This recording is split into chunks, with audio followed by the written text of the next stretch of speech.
don't think that everything that the Democrats say is right. I don't think everything that the Republicans say is right. I think that we should be independent in our thought process. And I don't think that we should allow ourselves to be grouped and packaged based upon one idea, one political concept. I put that out there because of what I'm about to say. Now, class, and we'll discuss it when we get to the discussion portion.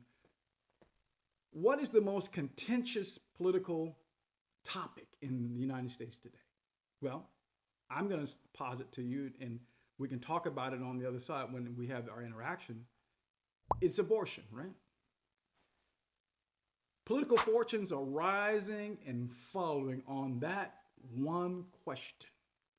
Now, again, just so you know where I stand, I'm for life. I have never, nor would I ever counsel anyone to have an abortion. But there's some consideration and conversation beyond that. Here's my question to the class. Be prepared to discuss it when we open this up for discussion. How did that one topic become so acute and so controlling and so determinative in the American political discourse, up to including last Tuesday when some people fell and some people rose strictly on that issue? How did that get to that point? Because it wasn't always so. I'll tell you when it became so. In the 1980s.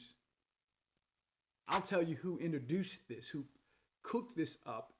And this is where you really got to fact check Attorney Gurley, Pastor Gurley, who said, we're going to make this to be a spiritual conversation, which it is, but we're going to use it for political reasons. This will give us a lot of political mileage. Who did that? Was it the Catholic Church? No. Was it the Southern Baptist Church? No. Did you know that the Southern Baptist organization was pro-choice until 1976? So then who did it? The Heritage Foundation. Now, folks, if you question that, I want you to go look and see that that's that. I'm not saying that their positions were right or wrong, but why it is in our minds and it is a live or die question in our minds politically today is because someone at some point said, we're going to make it so. And my much larger thing that I'm hoping that you will see is that there is behind the scenes manipulation for the point of setting us at odds with each other. And again, you've got to do your homework on the Heritage Foundation. I think it's the most influential think tank that has existed in the last 50 or 60 years. Unquestionably, it still is very much so. It's a very powerful entity. It puts its ideas, its thoughts, its approaches in our head. Whether they're right or wrong, I'm not speaking to that. But what to me is wrong and what every one of us should be, whether we're talking left-leaning or right-leaning, what every one of us should be resistant to is someone trying to manipulate us. That's the concern that I have. And why I'm talking about that in the context of this class, Black History, is because we got to know who's actually fighting with us or who's fighting for us or who's fighting against us. Where's the battle actually coming from?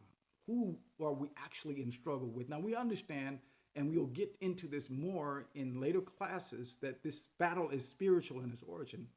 But on planet Earth, who are the players that really are the puppeteers behind the scenes? That's what I'm talking about. I'm not trying to be offensive. I'm trying to be provocative, though.